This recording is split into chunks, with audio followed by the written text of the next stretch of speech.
Hi guys, so mag-repatay ko rin sa ako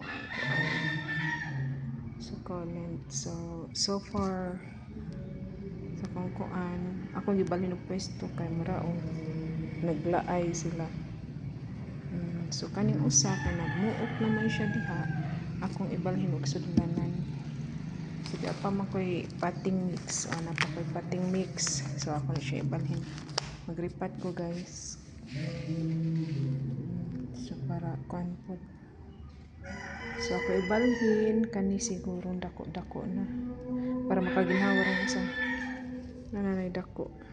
So ato nang ibilin ng kinadak-an aron makaginhawa na pod siya, patuyang siya dako aron manganak na pod siya.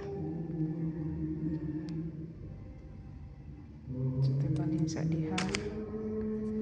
Tsaka na po data na po na siyang kuan.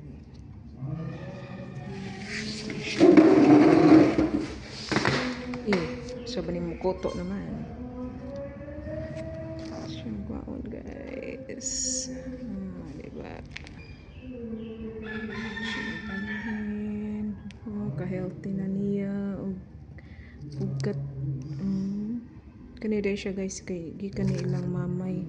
So sila yung mamay may kinadaghan ng ingon ani. So ako atong time sa una gasuya-suya radyo ko ng mga sukulent ang daghan na unta ko ato kayo. Gilupad man ang taon ni Odette in order pa in town to dito sa layong dapit. So hay maabot pa mis kong nagagaw sa layong dapit ato sa Tubigon. So kinasuokan sa Tubigon. Pandemic pa to.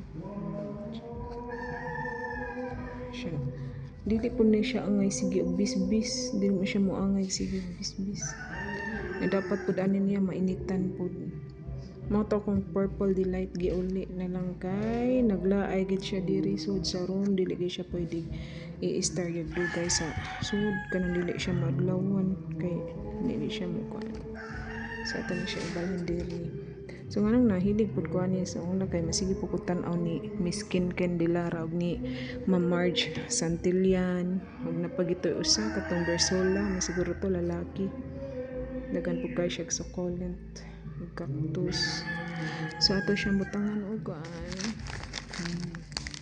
potting mix, dry type mix niya. Pamis na og kuan. Taman ta carbonize rice halid to sa mua. Hindi na lang kana sa lang temporary. Sa noon di man ni siya sensitive ning kuan na. So kana sa lang sa pilian nato atong tangtangan na. Serum na siya ana na. Igor na siya itungtong diha guys. Luhag jud kamot. Usa ka kamot nag-video isa nag tanom. So daghan na ni siya po kung daghan na ito pa mas buy. Di ba wala like tools, way mga tools. So kanidi siya butang na panaglain, ngita na po cute nga sudlanan. Ganahan jud kog dili na ni siya nagko kay ganahan jud kog mga cute nga tanom. Tuyoon jud na akong mga gagmay sudlanan para cute di na kala motubo. Di ba?